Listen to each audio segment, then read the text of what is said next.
Let's go. I'm going to kick over a page just to have myself a little bit more room. So the probability of a head on the first, and I'm going to get shorthanded with that here in just a little bit. There's a shorthand for "and" that makes it simple for lazy guys like me. All right. Now, the first question that you have to ask is it independent? In other words, let's talk about independent events. Events are independent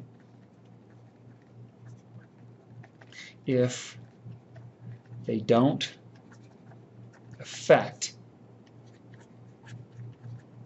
each other's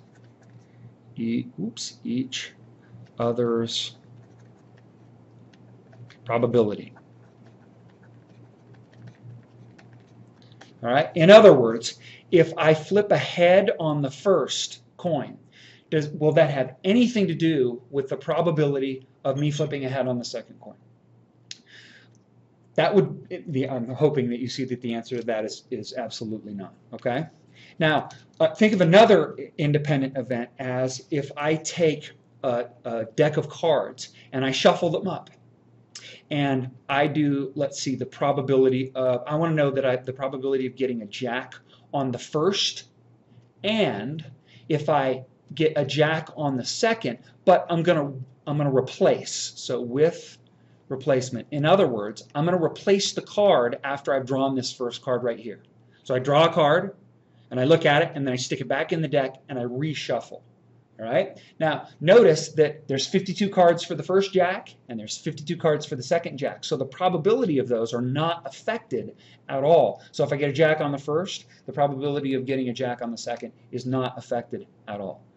Now, if they are independent events, the fundamental principle of counting is in full effect. We get to use that little piece of information, and all we do is we take their probabilities. The probability that I get ahead on the first one is a half.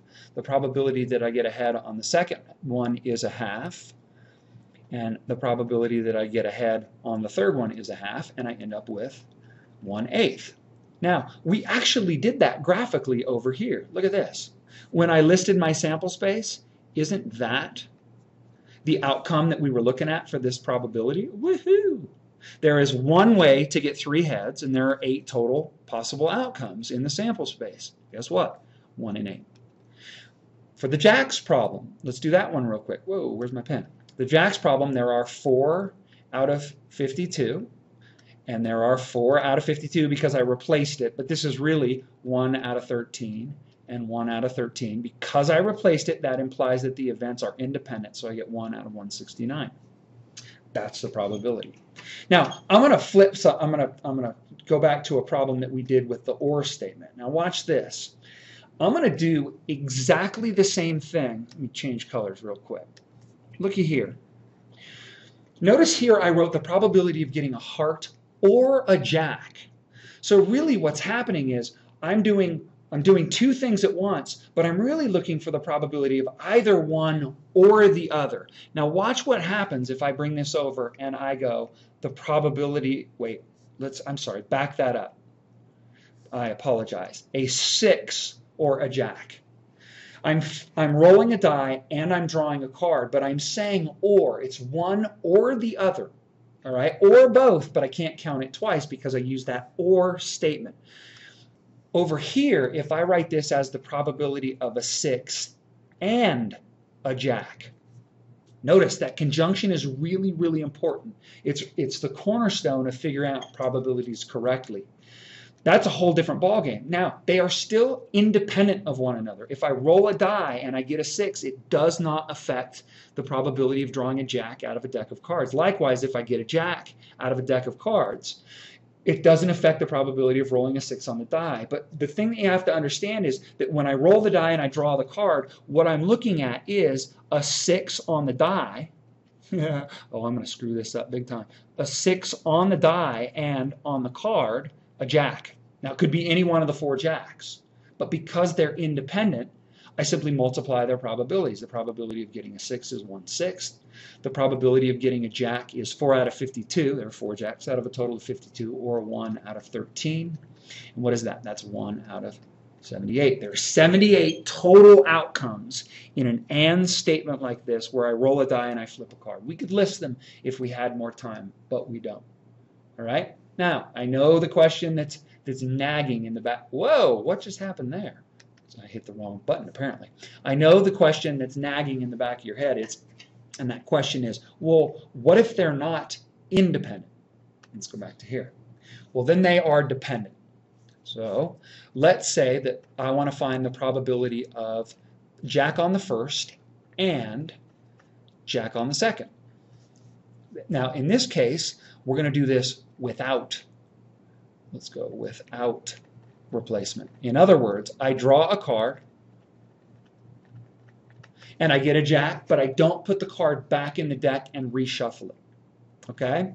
The probability of getting a Jack on the first is 4 out of 52. But on the second one, now remember, I'm still making what is ostensibly a 2-card hand. The probability of getting a Jack on the next one, well, think about this. How many Jacks are there left? There's 3. How many cards are there left? There's only 51, because I already burned one of my cards here. All right? So the probability of getting a Jack and a Jack in a 2-card hand, if I flip them up one at a time, is, oh, good gracious, how the heck am I going to do it? You know what? I'm lazy. I know it's 12. Let's see. Sorry, you guys. I don't mean to be too lazy, but it's getting a little late. 12, 26, 52ths. 12 out of 26, 52ths. If I use my fancy math and I go to, I think I can reduce it. 1 out of, this is 1 in 221 times. Which means, excuse me, if I take a deck of cards and I flip up 2 cards, the probability that both of those cards are Jacks will happen 1 in 221 times. Now here's a little food for thought. What are the odds that it happens? Well, if the probability is 1 in 221, then the odds, where's my pen? Wow, I'm way off of there. Then the odds, the number of ways that it can happen is 1. The number of ways, this represents a reduced sample space of 221. If I pull one value out, it's 220 to 1. Which means if we're playing a game and I win the game and I bet $1, I get $220 plus my dollar back. Okay? Okay, so what we need is some good old-fashioned notation here. Okay? And I'm going to give that to you right now. So let's do this first. For independent events,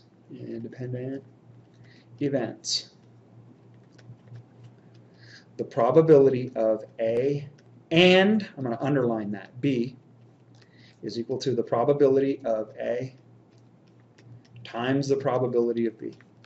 All right, just like we did before. For dependent events, I'm getting better at writing. No, events, or not. There's an event. Oh, good God. Let's just call that an event. Can we agree? The probability of A, notice again, and versus or, that's really, really key, is equal to the probability of A times the probability of B given A. Now this little thingy-dingy right here is given. Now let me explain what that means. This probability right here, really, we can interpret this as this is the probability of a Jack given a Jack drawn on the first card. Sorry about my craziness right here. Okay? Probability of B given A. But the key is that conjunction. If it's or, you've got a whole different set of rules and you've got a whole different set of questions that you have to ask yourself. The or rules is it mutually exclusive or are they disjoint? Are the sets disjoint? Probability of A or B, if they are not mutually exclusive, you've got a different formula. If you're looking at an and, the problem is that the examples, which we'll do a ton of these in class, remember I'm just giving you the information right now, The problem is that the way in which problems are written, you can't always tell. It's difficult to tell whether it's an and or an or statement. But before you can proceed at all, you have to know whether it's an and or an or statement. Okay? Well, that gives you some rules. That's really, believe it or not, that is the total of all of the rules for probability. It really is. They get more complicated when we start mixing and matching, and if we do a whole bunch of different things. Like, for example, let's say that the probability that let's make a 3-card hand. So let's say the probability that I get a heart on the first one, and a heart on the second one, and a heart on the third one. Now, hopefully you see these ands, and the first question that you ask yourself is this with or without replacement? Because that would imply independence. Let's say that this is without replacement. Okay, well, that's easy. I know that there are 4 hearts in the deck and there are 52 cards, so it's 4 out of 52.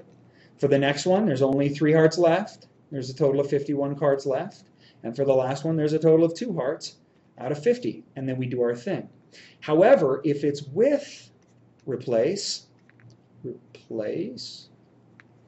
then it's going to be 4 52ths, sorry about my notation here, times 4 52ths times 4 52ths, because I keep sticking that card back in, or 4 out of 52. 4 out of 52 cubed. All right?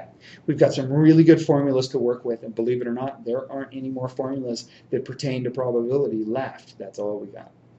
Hope you enjoy.